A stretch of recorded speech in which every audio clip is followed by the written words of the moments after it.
ஆண்டும் அதிமுக வந்து ஒன்றிணையும், எல்லாமே ஒன்றிணையும் சொல்லியிருக்கீங்க. அதே மாதிரி இந்த ஆண்டும் ஒன்றிணையும் சொல்லியிருக்கீங்க. 2026 களம் எப்படி இருக்கும்? இல்லை, ஒவ்வொரு முறையும் நீங்கள் பத்திரிகையாளர்களை சந்திக்கும் பொழுது நீங்கள் கேட்கின்ற கேள்விகளுக்கு பதிலளிக்கும் பொழுது அம்மாவின் தொண்டர்கள் அனைவரும் ஒன்றிணைந்து திமுக என்கிற தீய சக்தியின் ஆட்சி இன்றைக்கு தமிழ்நாட்டில் நடைபெற்றுக் கொண்டிருப்பதை முடிவுக்கு கொண்டு வர வேண்டும். காரணம், திமுக இன்றைக்கு மக்கள் விரோத சட்டம் ஒழுங்கு சந்தித்திருக்கின்ற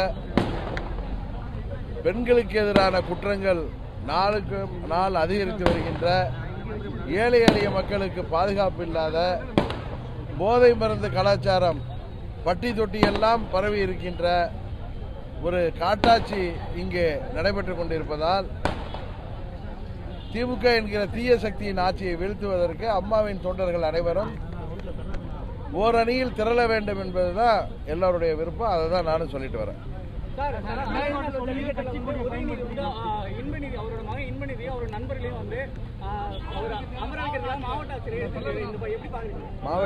மாவட்ட ஆட்சியர் வந்து எழுதிக்க சொல்லிட்டு இன்மணியையும் அவரோட நண்பர்களையும் உட்கார வச்சிருக்காரு.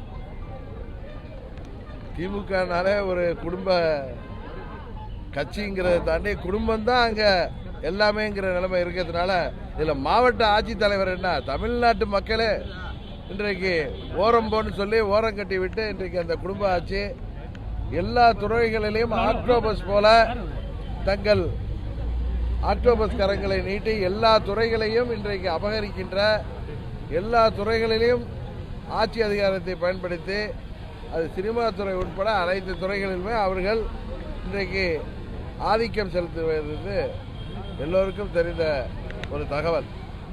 அதன் வெளிப்பாடு தான் அங்கே உதயநிதி அவர் அங்கே உள்ள நிதியெல்லாம் அந்த மேடையில் உட்கார்ந்து ஆட்சித்தலைவர் மாத்திரம் இல்லை எல்லோரையுமே புறந்தள்ளி இருக்கிறார்கள். வேணா அவங்க குடும்பத்தை சேர்ந்தவங்க இறங்கி காலை பிடிக்கிறதுல இறங்கியிருந்தா நல்லா இருந்திருக்கும் பார்க்க.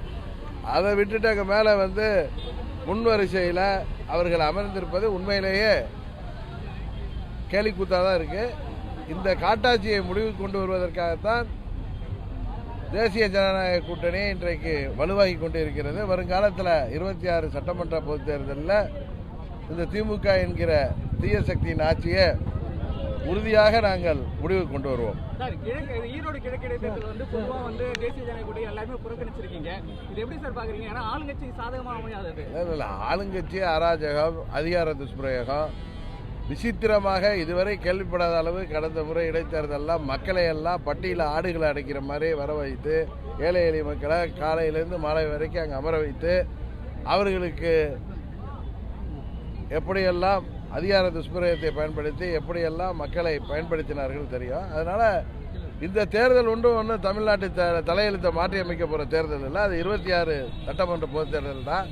அதனால் ஆளுங்கட்சியின் அராஜகம், அதிகார துஷ்பிரயோகத்தை, பண பலத்தை இந்த தேர்தல் ஆணையத்தால் கட்டுப்படுத்த முடியவில்லை என்கிற காரணத்தினால்தான் பாரதிய ஜனதா கட்சி உட்பட அனைத்து கட்சிகளுமே, எங்கள் கூட்டணியில் உள்ள அனைத்து கட்சிகளுமே அதுபோல மற்ற எதிர்கட்சிகளும் புறக்கணித்திருக்கிறார்கள்.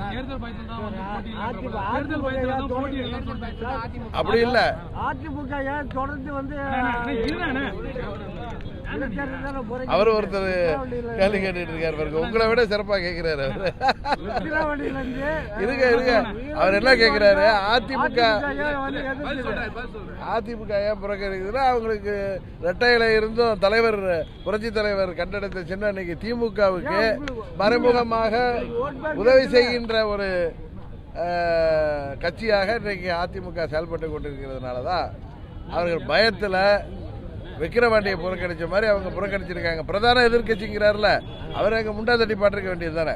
அவர் அதை செய்ய மாட்டார். ஏன்னா இன்றைக்கு திமுகவின் அராஜகத்தை எதிர்க்கணும், அராஜகத்தை மக்களுக்கு புரிய வைக்கணுங்கிறதுக்காக தான் எல்லா கட்சிகளுமே, அது எந்த கட்சியாக இருந்தாலும் இந்த தேர்தலை புறக்கணித்தது. இதில் ஒன்றும் பெரிய தமிழ்நாட்டை தலையெழுத்தை மாற்றுகின்ற தேர்தல் இல்லை. இதில் யாருக்கும் பயம் இல்லை. திமுகவின் அராஜகம், இந்த ஆணவ போக்கு பணத்திமிரில் அவங்க செயல்படுறதை வெளியே மக்களுக்கு பட்டவர்த்தனமாக தெரியப்படுத்துறதுக்காக தான் எந்த கட்சியும் போட்டியிடல. 2026க்கு அப்புறம் அதிமுகவுடைய நிலைப்பாடு எப்படி இருக்கும்? ஒன்றிணையுமா இல்லை 26 தேர்தலுக்கு பிறகு பழனிசாமிங்கிற ஒரு சுயநல மனிதருடைய ஆட்டம் ஓய்ந்துவிடும். அதனால 2026 தேர்தலுக்கு முன்பே அம்மாவின் தொண்டர்கள்லாம் விழித்துக் கொண்டார்கள் என்றால் அது அந்த கட்சிக்கு பாதுகாப்பாக இருக்கு. இல்லை என்றால் தேர்தல் முடிந்த பிறகுதான் அவர்கள் நான் சொல்வதை புரிந்து கொண்டு அங்கே உள்ளவங்க ரெட்டையில எல்லாம் பழனிசாமிகிட்ட இருக்கேன்னு தாங்களே ஏமாத்திக்கிட்டு பழனிசாமிக்கு தொடர்ந்து காவடி தூக்குனாங்கன்னா பழனிசாமி அந்த கட்சிக்கு முடிவுரை எழுதிவிட்டு ஓடிவிடுவார். அதற்கு பிறகு அந்த கட்சியை மீட்டெடுப்பது தான் அந்த கட்சியை மீண்டும் பலப்படுத்த வேண்டிய கட்டாயம் அம்மா மக்கள் முன்னேற்ற கழகத்தின் ஒவ்வொரு தொண்டருக்கும் இருக்கும் என்று நினைக்கிறேன். ஜனநாயக முறையில தேர்தலை சந்தித்தாதான் எந்த கட்சி ஆளுங்கட்சியா இருந்தாலும் சரி எதிர்கட்சியா இருந்தாலும் ஜனநாயக முறையில வந்து தேர்தலை சந்தித்தாதான் மக்களுடைய நிலைப்பாடு இருக்கும், கட்சியுடைய வளர்ச்சி இருக்கும். எதுவுமே அவர் பண்ண மாட்டாரு, புறக்கணிக்கிறாரு. இது எப்படி பாக்குறீங்க? அதை நீங்க அவர்கிட்ட தான் கேட்கணும். ஏன்னா அவர் ஒன்றும் இந்த கட்சியின் தலைவரானதோ முதலமைச்சர் ஆனதோ ஒரு லாட்டரி சீட் அடிக்கிற மாதிரி அவருக்கு யோகம்தான். அதனால அந்த கட்சியே இன்றைக்கு தான் ஜெயிலுக்கு போயிடாம இருக்கிறதுக்கோ தான் மேல கொலை கொள்ளை வழக்கு வந்துடாம இருக்கிறதுக்கோ ஊழல் வழக்குகள் வராமல் இருக்கிறதுக்காக திமுகவிற்கு பி டீமாக செயல்பட்டு கொண்டிருக்கிறார். அதனால அம்மாவுடைய கட்சி இன்றைய திமுகவின் வெற்றிக்கு மறைமுகமாக பயன்படுத்துவதன் மூலம் தன்னை ஜெயிலுக்கு செல்லாமல் பாதுகாத்துக் கொள்வதற்காக அந்த கட்சியை சுயநலத்திற்காக பழனிசாமி போன்ற சிலர் பயன்படுத்தி கொண்டிருக்கிறார்கள். இது 26 தேர்தலுக்கு பிறகு பழனிசாமியால் அதை தொடர்ந்து செய்ய முடியாமல் அதை விட்டு விலகி ஓடி விடுவார். அதான் உண்மை.